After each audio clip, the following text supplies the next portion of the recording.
What's going on, guys? In this video, we're going to be breaking down why we think Guatemala is the best country you're not traveling to. Yet. Anyway.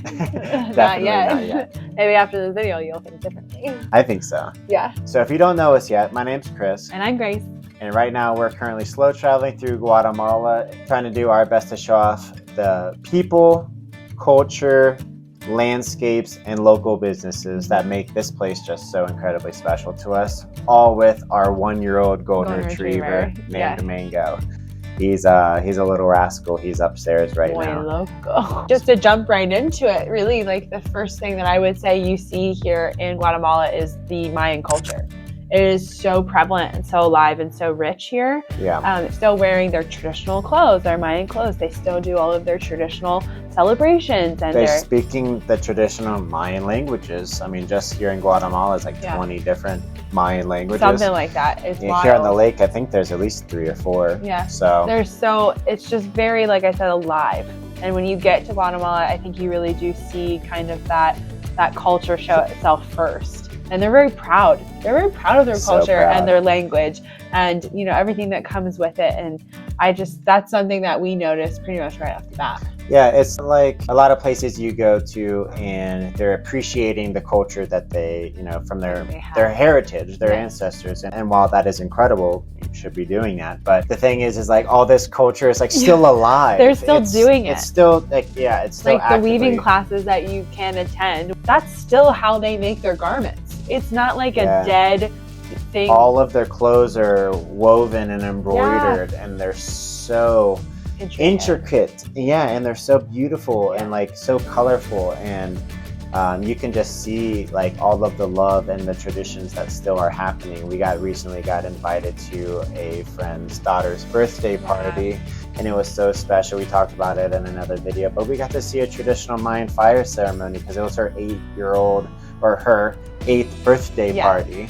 And it was just like... It was really special because that's still what they do for every single birthday. And like there's so many more things that we're learning about like the Mayan heritage. So we're not trying to be the spokespersons of you know, the Mayan heritage because we're learning every single day. But it's so beautiful because like you said like you said that it's still alive. It's so prevalent. It's still prevalent, and you're seeing the modern world collide with a very traditional culture. And it's so interesting. I know. We didn't say anything about it in the El Destino video, which definitely please check out. Our amazing Airbnb experience over in San Marcos. But Dan talked about, you know, they've even the only change they've made to the traditional dress here that the Guatemalan women wear is that they added a cell phone pocket. Yeah. And like just for their cell phone. But like. And, you know, some people say, oh, no, it's ruining the culture. Or you can say the culture is adapting. Yeah. And, like, I think that's really cool. They're keeping it alive. Exactly. By adding in, instead of letting it go, they've just adapted it. Yeah. And that just shows up to a lot of, like, Guatemala as a whole. But that's a whole nother. But I can go on for a while. For a long time. Well, that's the point. That's the point. We're going. Video. Yeah. So all around the lake, there's different things to do, and there's different cultures and different language, and like, so you can go anywhere on the lake and feel like you have a new experience. Because like right here where we are, you know, people speak Sutuhil as their first language, and then but right over there is called Kachikal, and I think there's another one over there or more, I'm not sure, but that just kind of just shows like it's so diverse here. The culture is so diverse, and everything else is so diverse. And that's the next point we were wanting to talk about. Is the biodiversity here is like insane. You know, just right over there in the cloud forest, you have insane hikes and over 8,000 different species of plants and so many different animals. Like we were just in Panajachel for the butterfly exhibit and the nature reserve. We saw monkeys like right over there, and like I mean that's. When you think of monkeys, for me personally, maybe I'm just an ignorant American. When I like growing up, like you think of monkeys, you think of like Asia. You think of like, I don't know, maybe Africa. You don't think of like a stone's throw away. Guatemala. So it's pretty crazy. It's really cool. It is really cool. And there's so much just like fruit. Like we live in a land now that we have bananas and pineapples and papayas just like the most incredible avocados that you've ever had, and that's all here all year round. We're getting just a plentiful amount of all this beautiful food. Because it's crazy, the weather here is so fantastic because you have the Pacific coast all the way to the Caribbean coast. So you have 2 saltwater coasts on each side of the country, and then like in the middle is this mountainous region, and here and the lake. It could be like 100 degrees out on the coast, but here it's like 65, 70 degrees right now. Like it's depending on what season you come, but it's so diverse, like so much diversity. And then you go up north to Shayla, and you it's could be wearing a coat. You could be wearing like a proper jumper, like going around. So. Yeah, I mean, like it's incredible how much life Guatemala supports and how much biodiversity exists here. And there's volcanoes and like just all kinds of incredible things here in Guatemala. You have insane beaches, the insane mountains, the insane lakes, and everything in between. I mean, we're just and all blown away. And they just have these super traditional Mayan ceremonies, or all of these festivals that are constantly going on all over Guatemala. You'll have fairs at different... Since we've been here, I feel like there's been like a different celebration every single day. No, every single week. A lot, I would say every single weekend since we've been here, there has been some sort of celebration. Recently, we got to experience San Pedro Day. Oh, that was amazing. And since being in here in San Pedro, the town, they just went all out. It's a big deal. It was a huge deal, and there was the fair this weekend as well. On top of that, they did a traditional dance they haven't performed here in this town in over 80 years called the Flying Stick Dance. It's El Baile de Volvador, or something. Yeah, that's it. And I just butchered that, but something like that. And it's like... But they brought it back. They brought it back. After 80 years. And it's just, there's always something going on, and it's so beautiful, and it's just absolutely magical at every turn. There's always someone like celebrating something here. They love to celebrate life here. San Juan just had a recent huge celebration. Panajachel just had a huge celebration. We got to experience Semana Santa. Semana Santa, if you guys don't know, is they block out an entire week for Holy Week. For Holy Week, for like our Easter, right? But there's Semana Santa.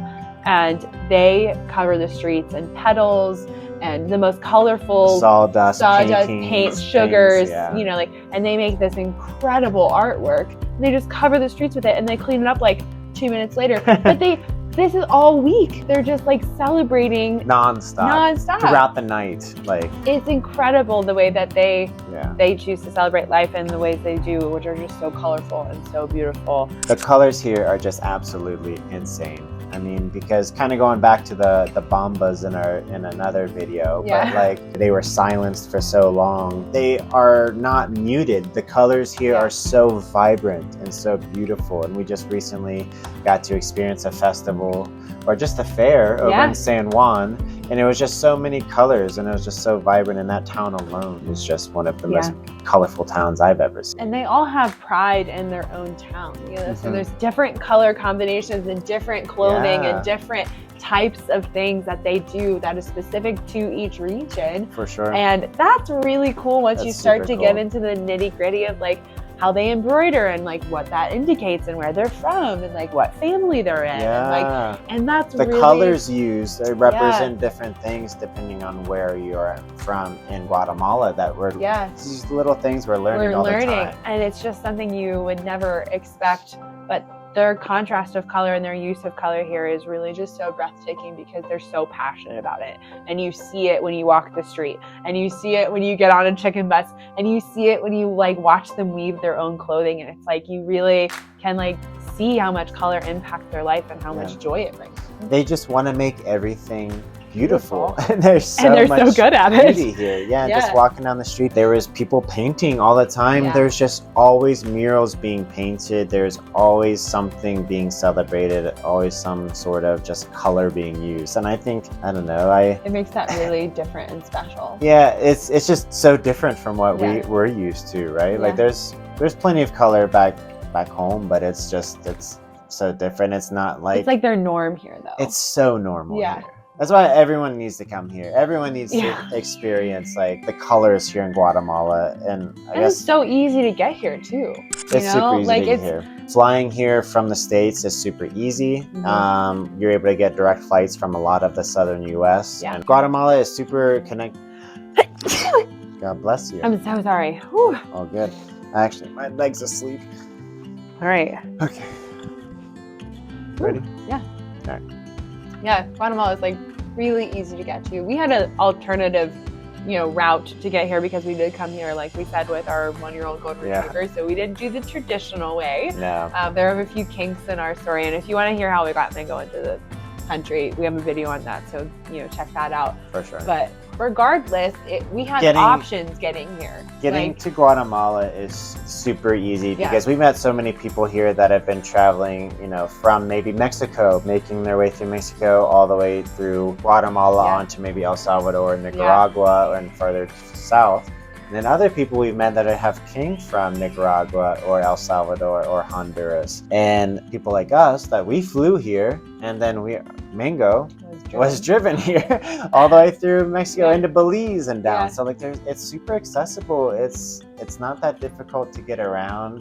Public transportation really is wonderful. Public transportation is super easy, from the lanchas to tuk-tuks to shuttles to private drivers to buses. I mean, there's so options. You can even domestic flights. That's what I was going to say. You can get little puddle jumpers to take you across Guatemala. Yeah, from Guatemala City up to Tikal. If you didn't want to make that long drive, just fine. Get on a flight. I don't even know how much they cost, but it's a possibility. And that's what's really cool about Guatemala, is how possible it is to see all of these beautiful things that they have to offer. And I guess the last thing we really want to talk about is just the people.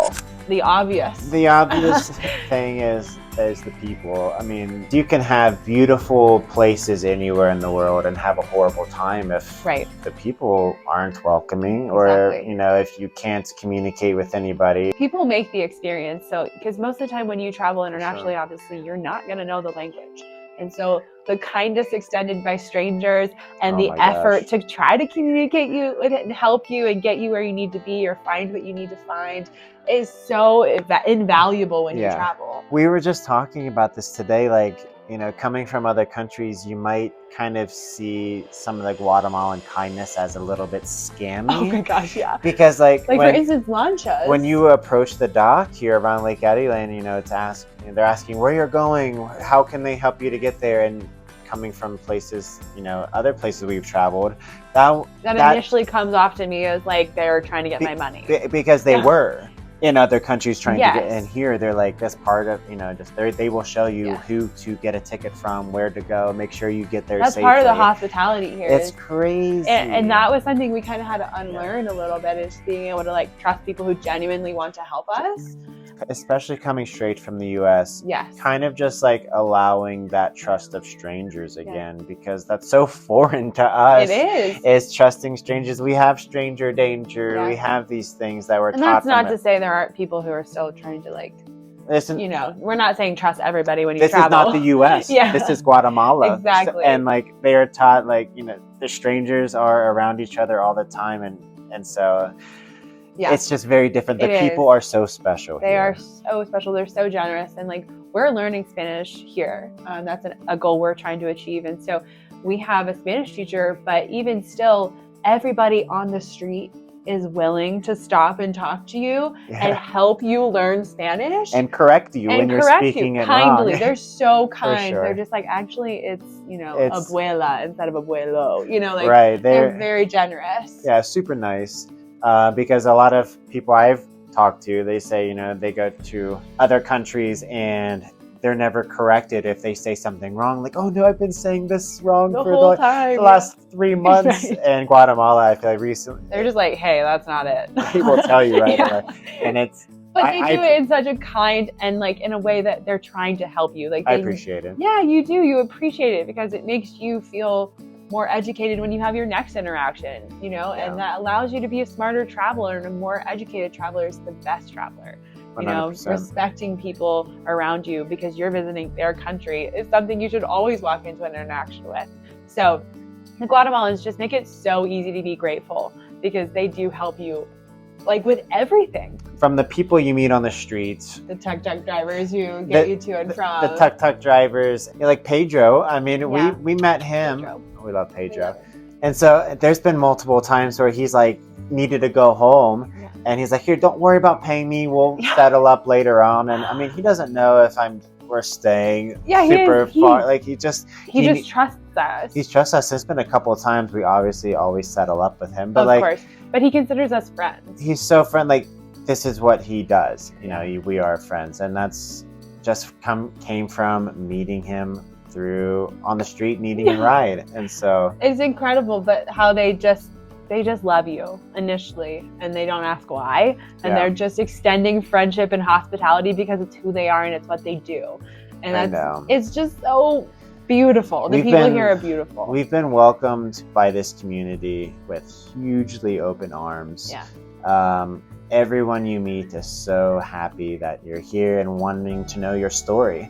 And that's where it comes to be where we start to feel guilty because we can't communicate our story super well with a lot of people because our Spanish level, but what we can communicate, they are just so happy we're here, so happy we're trying to learn Spanish, we're talking to them in Spanish. And we're getting to know them better and better. And we're just getting to know about their families, and we see them and their names and like what they do and where we're going, where they're going. It's just, I don't know, it kind of like gets a little community feel. It does. Everyone here knows everybody, and they all are willing to help you in any way they can. Yeah. So that's why we think you should come here. Honestly, those are, if that doesn't convince you, I don't know what. I don't know how long this video will be. We've been recording here for a while, just rambling about Guatemala, just gushing over her, because Guatemala's been so good to us. It has. You know, we've barely left Lake Addieland because there's so much to do here, so many different towns to visit, so many different festivals we've gotten to experience, and so many activities like zip lining and swimming here and kayaking and the hikes that are here, and there's so much to do just here in this region that we can't wait to explore other regions around Lake Addieland, around Guatemala. But for right now, we've been welcomed so much into this community where we're learning Spanish at the moment, and we just want to continue highlighting how incredible this country is, and why if you haven't traveled here yet, you should, because I think it'll change a little bit of how it's changed us. Yeah, it'll change you as a traveler, and I think as a person to appreciate their walk of life and the shoes they walk in, and that's the beauty of travel in general. But Guatemala really does it so well. And we're so blessed and so grateful to be here and to connect with the people we have connected with. And so we're grateful also that you guys are here. Thank you for being here. Thank you for allowing us to do our job, which is show you how beautiful and how much we love Guatemala. We're so in love with Guatemala right now. We don't know how much longer we're going to be here, but right now we're soaking it in. We're soaking it in. It teaches us something new every day. The people are absolutely incredible. There's always something going on. They just love celebrating life so much, and it's addicting, and so we're loving it here. So if you guys have any suggestions for us while we're here in Guatemala, let us know in the comment section. You know how to get a hold of us. If you have any questions or you need any answers from us, let us know. If you would like, please share this video to someone who you know would enjoy it, and like it as well, because we love seeing positive reinforcement. We're addicted. So we're new to this. We're trying to figure out what our style is and if this is something we want to pursue long term. And so tell us what you guys like, what you don't. Please help us. We're doing this for you. Even though we enjoy doing it. It's a win-win. It's a win-win. All right. Thanks so much for being here, guys. We'll see you in the next one. See ya. Bye. It's so hard to push record without like jolting it, like the whole. Yeah, pushing and then the tripod just goes like. I know. So you just have to like. Ow! Did you pinch yourself? That's my my funny bone. Are you okay? It's actually giving me a forearm cramp. You tooted in the last video. No, I didn't. You'll never know for sure, because the footage will never come to light, right, Christopher? It'll be in the previous video. All right, you ready? What's going on, guys? In this video, we're going to be breaking down why we think Guatemala is the best country. You're not. Almost there. Oh, I was so You were like 2 words off. Actually, 1, because I'm so freaking bright out here. I can't even do the. Ow, now, brown cow. No, not that. The releasing your spleen. Release your spleen. Release your eyeballs.